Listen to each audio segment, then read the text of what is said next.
and I needed a shock that when the car came down from a wheelie, it landed soft, like it was just landing on a pillow.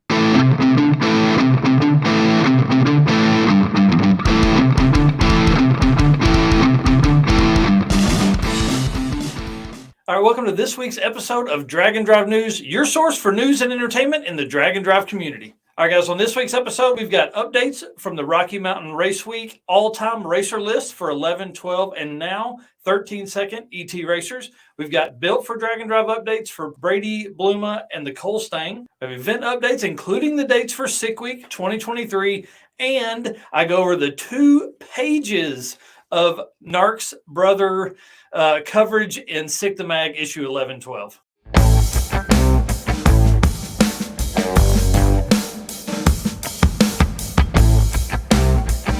All right, let's start this week with list updates. With Miles of Mayhem starting tomorrow, all you 8th Mile racers better jump over to the 8th Mile Racer 2022 list and grab your screenshot of your place right now, because I'm guaranteeing you it will change. Miles of Mayhem last year had 31 of the top 50 spots. So you know what that means. You better get on it. And they have more cars this year, and they have faster cars this year. So I will venture to say if you're in the bottom 30, you may be on the bubble. Right now, the current gatekeeper is Craig Riley with an 8.563 in the 8th from Carolina Drag Cruise. Travis Martin is in the number 1 spot with a 5.251. Donovan Linwood in number 2 at 5.3435. And Doug Cook with a 5.416. All 3 at Rocky Mountain Race Week 1.0 2022. So we also have right behind Miles of Mayhem, we'll have Race Week, which has the Rowdy Radio class, which you know is an 8th Mile class. So it could change all, it will change all again after Race Week as well. All right, let's jump into what we have for this week. I worked on the 11 and 12 second ET ranges this week for Rocky Mountain Race Week all-time stats, which you can find on draganddrive.com. Plus, I added a 13-second list to the mix there as well. 11-second newcomers are Sean Seifert with his number 6 spot with an 11.0165. Kyle Calkins, number 11 with 11.0328. Jacob Bailey at number 20 with 11.0673. Cody Hansen is number 21 with an 11.0685. That's right, 0.0012 behind there to take the 21st spot. And the gatekeeper is Uncle Chet with his Rocky Mountain Race Week 2020 average of 11.1004. It's pretty amazing that we have 25 people that are and have just barely crossed over into the 11.1. And again, that will drop after Race Week because we'll have more racers fit in that mix. And on the 12-second list, we got Sam Barr holding on to his number 1 spot with a 12.0012 from Race Week 2021. Newcomers to the 12-second list is Jake Klein at number 2 with a 12.0063. That's right, 0.005 behind. Brent McCoy, number 14 at 12.0445. Danny Tellman, number 16 with a 12.0505. Joe Ernst, number 17 with a 12.0520. And Dan Gosha is the gatekeeper currently with a 12.0740. Again, top 25 all-time Rocky Mountain Race Week 12-second racers. That's telling you that, I mean, that's pretty wild. That's pretty wild. 12.074 is currently the gatekeeper. And again, that number will fall once we have Race Week here in just a few days. New list for the Rocky Mountain Race Week historical data is the top 25 13-second racers. Number 1 is Jerry Stafford with his Rocky Mountain Race Week 2018 average of 13.0140, which means there's room there to unseat him as the number 1 spot. Number 2 is Jeremiah Carter with his Rocky Mountain Race Week 2018 finish of a 13.0160. There's a tie for number 8 with a 13.0340 between Austin McMeans Race Week 2021 and Josh Knoll Rocky Mountain Race Week 2018. 2018 was a big year. Gatekeeper is Dakota Merritt with his Rocky Mountain Race Week 2022 average of 13.0853. So good job there. I do want to pose a question for the lists. Should we create, now that Race Week for 2022 will be its 3rd year to be hosted, should we create its own standing historical data list? I'll leave that up to you guys. Please tell me down in the comments what you'd like to see.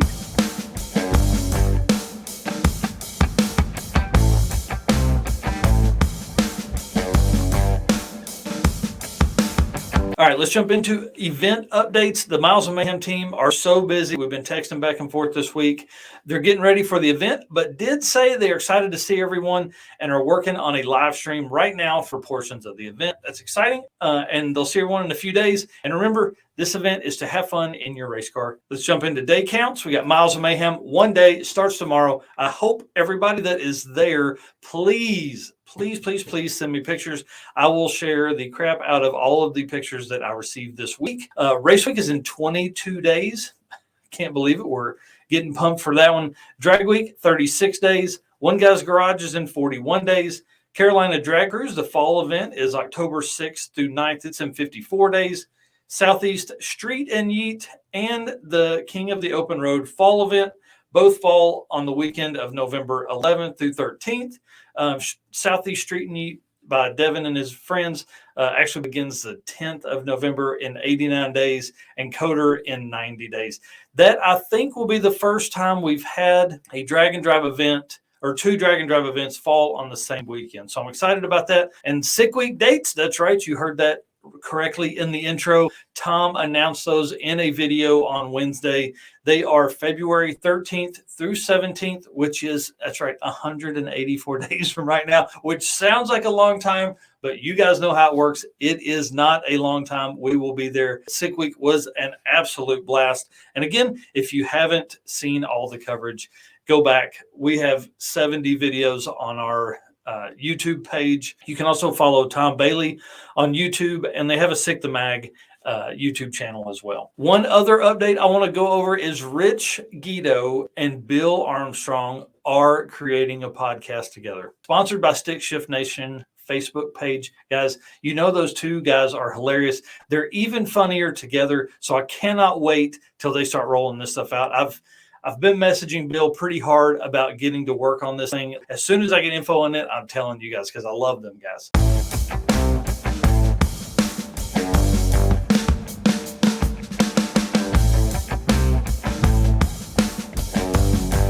All right, guys, if you remember a couple episodes ago, we discussed Brap Caps with the owner and creator of those.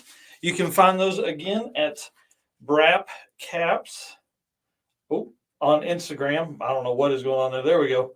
On Instagram, I'll also link it down in the comments below. But, you know, we always love it when there are stickers in the box. He also included LSX Homestead stickers, which, you know, we are LSX folks here. Hot Rod Homestead stickers. Look at this. He even includes a wrench. How cool, man. Now, this is the first one I've had in my hands. Again, this is one I bought for my old truck. It is a 3-inch. Put that over there. You guys will look at how cool that looks. Going to take some work on that, but you can see how it would fit together. And then the V-band goes right around it. But that is going on the truck. So anyways, got to get to work on the old truck. We have some events coming up, and I'd love to take it to it. So if you do not have exhaust cutouts and want what I feel like is the best system on the market right now, I mean, that's pretty good, easy way to get on and off. You can hop over to Brap Caps on Instagram and get your set ordered. They come in 2.5, 3-inch, and 4-inch. If you've been watching the last couple of days on Instagram, you'll see that I got my Sick the Mag magazine in finally the other day. I'm so excited. I went 3 days while everybody else was getting theirs and posting stuff up.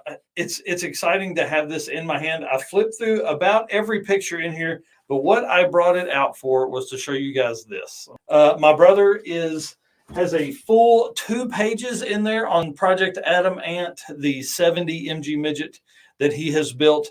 Crazy car, made the whole trip, did great. A few breakdowns here and there, a couple fuel filter issues, pickups from an 70-year or 50-year-old tank. I mean, that's what happens. And then the old truck actually made a shot in there. Thank you to Chris Story for attending that event. If you do not follow Chris Story Photo, it's right down here. You need to do that.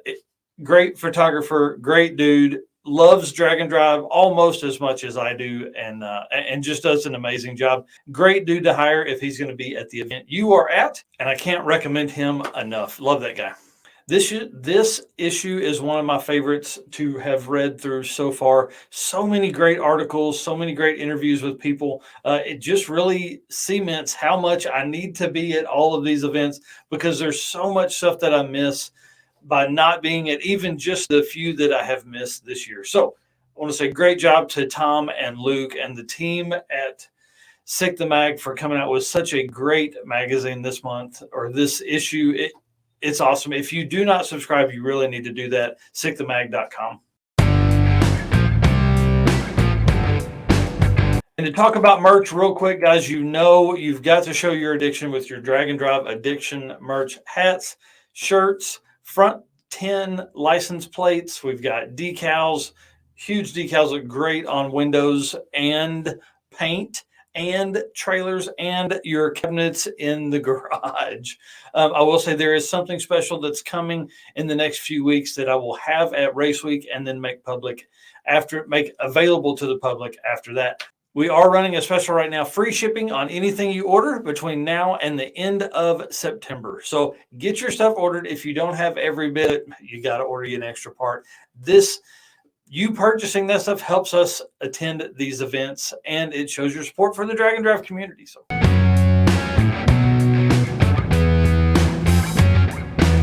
and a quick reminder, guys, Get Out and Drive Day, October 2nd, 2022 is a Saturday.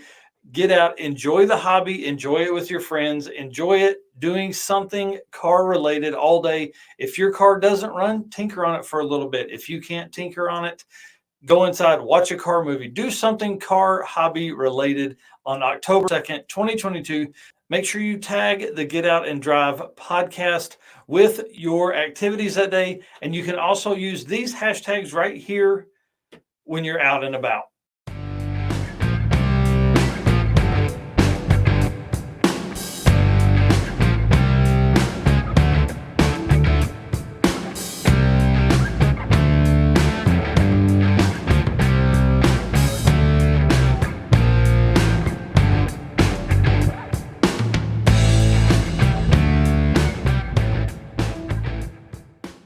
And now for everyone's favorite segment, Built for Drag and Drive. This segment here is about Drag and Drive racers and the vehicles they build to attend these events. I want to start off talking about Brady Bluma. He sent me a video the other day. He has the Lucky Sock 66 C10 out and running after replacing the bed. And if you remember from a few episodes, Brady's truck is the one where the car was laying on the bed of the truck after having the throttle hung wide open and crashing into a few cars. He got all that fixed. A new bed is on the truck, and it is running around 31-inch tall street tires. Should help him on Race Week, which starts in just a few days. And we will catch up with him while we're there for sure. So it's exciting to see the Lucky Sock back out and about. I know he was missing it really bad. The Coalstang got a Team Z anti-roll bar installed in the back just before Miles of Mayhem. He finished that up on Tuesday, just a few days ago. And again, Miles of Mayhem starts tomorrow. So excited and good luck to those guys.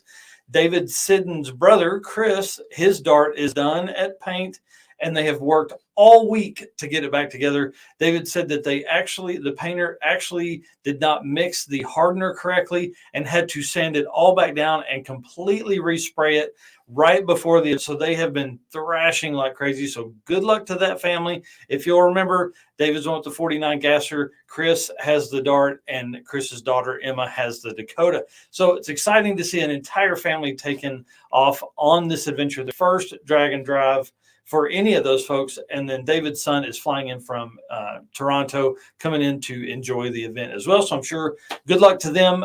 And Kyle O'Milano sent me this picture of the Pizza Planet truck that he is bringing on Miles of Mayhem. We touched on it, one of the first built for drag drive. Again, he's a Miles of Mayhammer. The Pizza Planet design here is hilarious. I love that. So good luck to you guys, and good luck to everybody else that has built a car for Miles of Mayhem.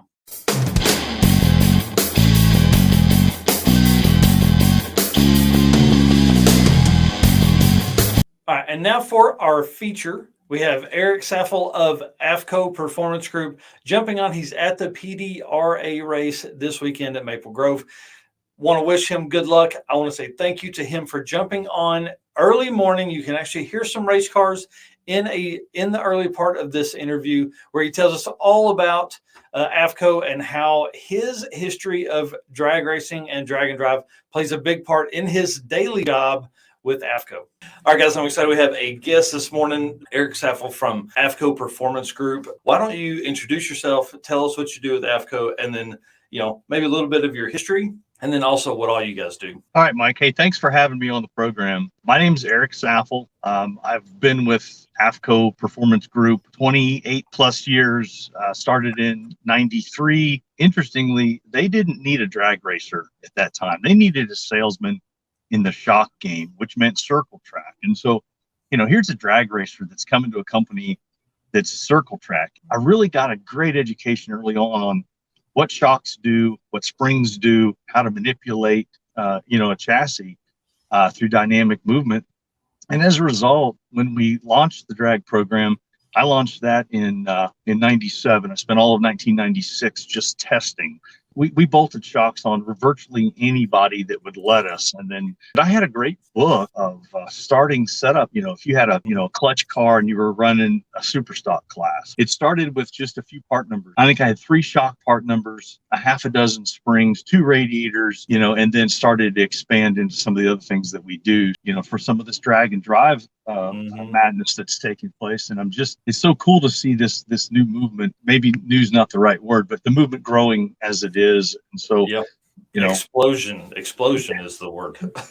Thank you. The explosion. From a company standpoint, we've worked with some chassis builders to get the right shock package so that a guy can feel, good about putting 1,000 miles or so on his suspension, and then make a couple of adjustments and go out and make a really good pass or series of passes. And so, you work with guys on the suspension side, and then we work with some folks on the cooling side, because obviously if you don't finish, that's bad. So that's right. And cooling is really one of the biggest things that prevents folks from making their cars street cars. Absolutely. The radiators are a complement to everything else that takes place with flow, both with airflow and coolant flow. We've got a really great team of engineers in-house that I can draw from if we've got a challenging situation, or we're trying to calculate how much airflow we need, or we know what water pump they're running and whether a double pass is where it needs to be or whatnot. So I feel real fortunate. The team that's with me is very strong.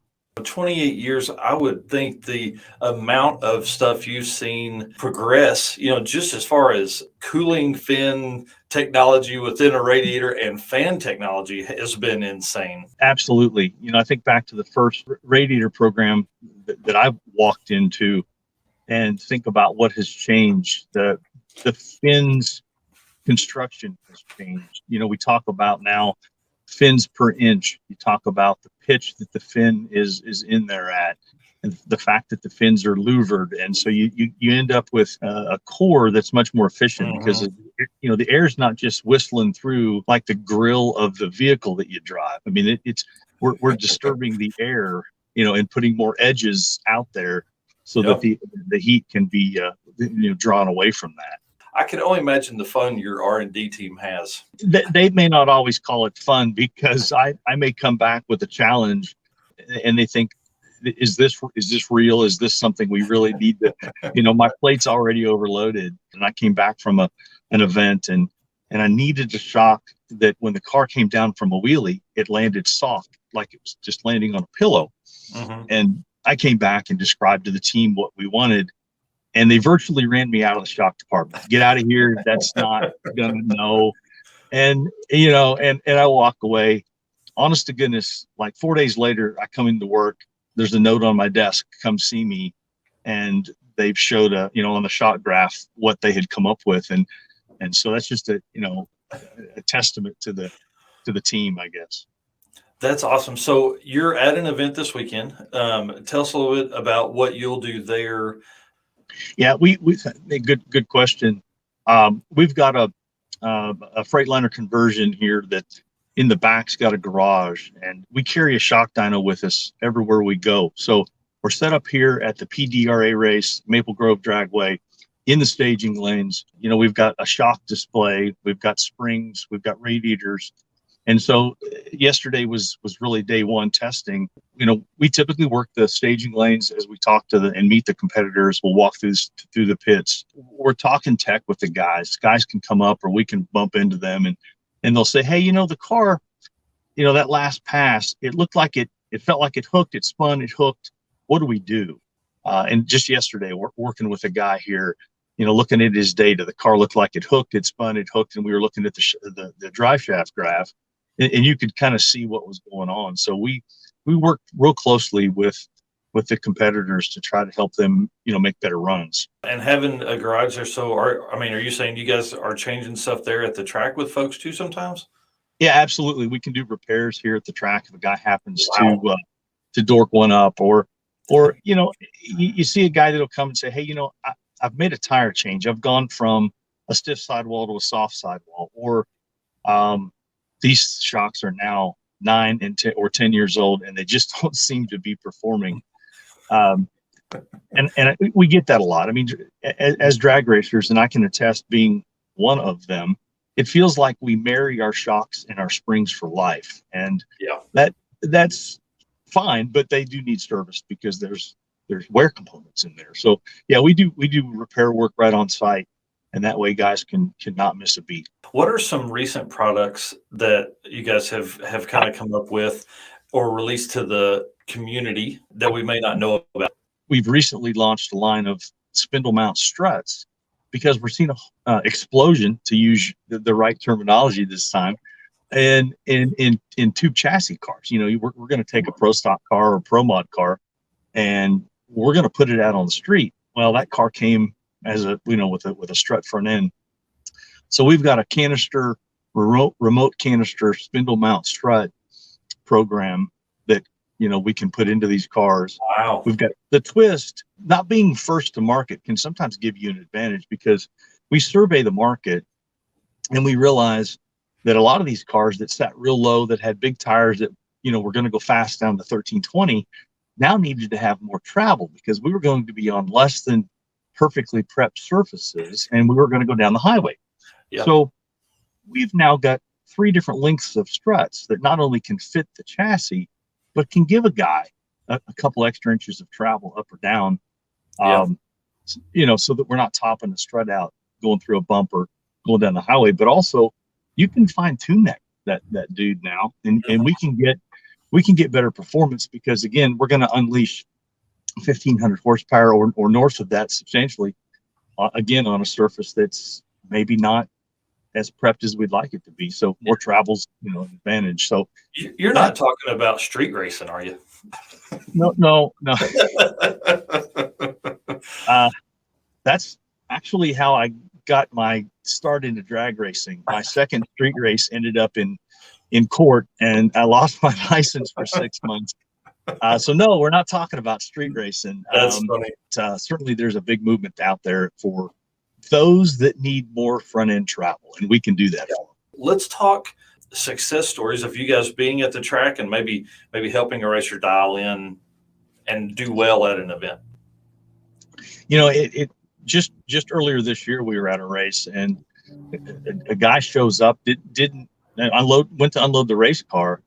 The car had shifted, had fallen, a heim joint had come loose, and as a result, shock was damaged, and he's miles and miles away, going to be unable to participate.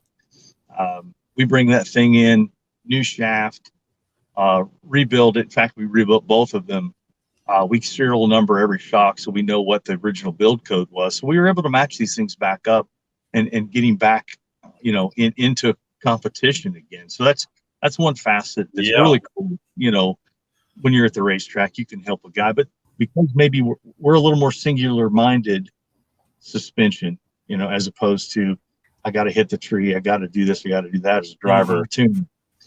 We're able to go in and just kind of slow everything down, dial back all the noise, and just say, okay, let's take a look here and work on some things. And that's a lot of times what it is. Most of these cars are pretty close, really. They really are. The drag and drive movement is so much more sophisticated. I was fortunate enough to participate in the Midwest Drag event a year ago, and just to experience that the pressure, the stress, but a different stress than just pure competition. The elation of driving back onto the property of the last day was phenomenal. People do not understand that. We pulled back in. I was literally like, I want to give everybody that's here, I want to give everybody a hug. Like, we all made it. We lived. We survived. It's brutal, man. People don't get it. They don't. And the amount of hours that goes into preparation is a testament to the dedication to the sport, the passion, which is something that still drives me. Is could be day 6 at an event, but you're looking at a guy and he's beaten up, he's worn out, but he's got the laptop in front of you, and he's like, "Look, I'm ready to go rip somebody's head off. I just need a shock adjustment right here." And you can't help but love that. Or talking to one of these guys at a drag and drive event, or they're prepping for it, and you've got to figure out, to what you said a minute ago, okay, we can spring a car or a truck for its total weight, but then you got to calculate the trailer or the payload. And then what do they really intend to do? Are we going to race it on the same spring rate? Or are we changing springs? Are we changing shocks? So there's a big dynamic there of strategy that I think is really cool to figure out too. Drag and drive is completely different than trailering your car to the racetrack and racing for a day and then getting back in it and getting back in your truck and trailering it home. You leave, if your spring rate or your, shocks are bad, by the time you get to the next track, they're done for. It's not like, oh man, they're bad or they're weak now. It's like they're blown out and you're on the road trying to figure out how to fix it. Absolutely. Yeah. You don't get a do-over because you dragged the trailer home and worked on it midweek. Yeah. And that's where I think the need for a little more thought, a little more strategy comes into play. And that's where I think we're having, some much better conversations with folks, because it's taking all that into account. And then what shock will hold up? Will this shock hold up? And if so, how many of these events, will it hold up? So we get that a lot. Yep. So real quick to kind of wrap us down here, do you have a drag and drive event on the books next? Is there one you're intending to hit? The answer is yes. We're going to, as a company, do more. I'm already in Terry's ear, telling him he's got to screw another engine together, and we've got to go testing, because I want to do it. I want to do these, I think, from two perspectives, just from purely a participants level, because I still enjoy doing that stuff. But I also want to do it corporately. We're gonna jump in and have a chase rig where we can follow and get involved with from that capacity.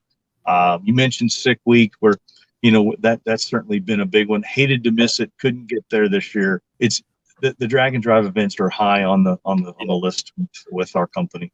Well, that's great. Well, I'll be back at Midwest Drags again. I'll be back at Sick Week for sure. I'm trying to hit every drag and drive event next year, which is going to be tough. There's going to be a bunch of them. So I'm excited about that. We're going next level with it for 2023. Well, I want to say thank you so much. You're at a race. We heard the race car early on in this, so I know guys are up and about. So I know you got to get to work there. I want to say I wish you luck this weekend. I hope you guys have a ton of fun. And is there anything you want to leave the listeners with?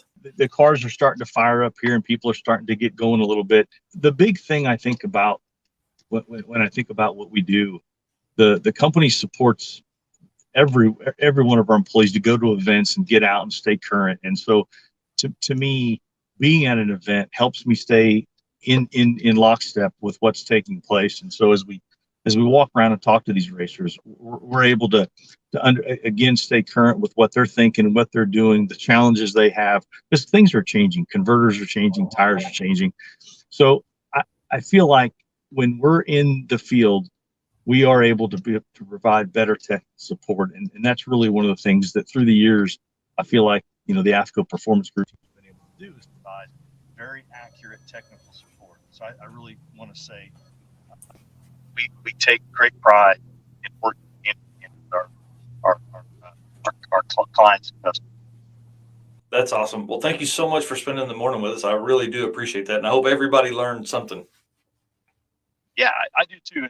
we're always available. I'm available, email, phone. The whole team is there to help. So anything we can do to support, we certainly will. Awesome. Well, guys, I'll put all of his contact and then all technical department's contact down there. So maybe we don't bug Eric while he's at an event helping other racers go fast.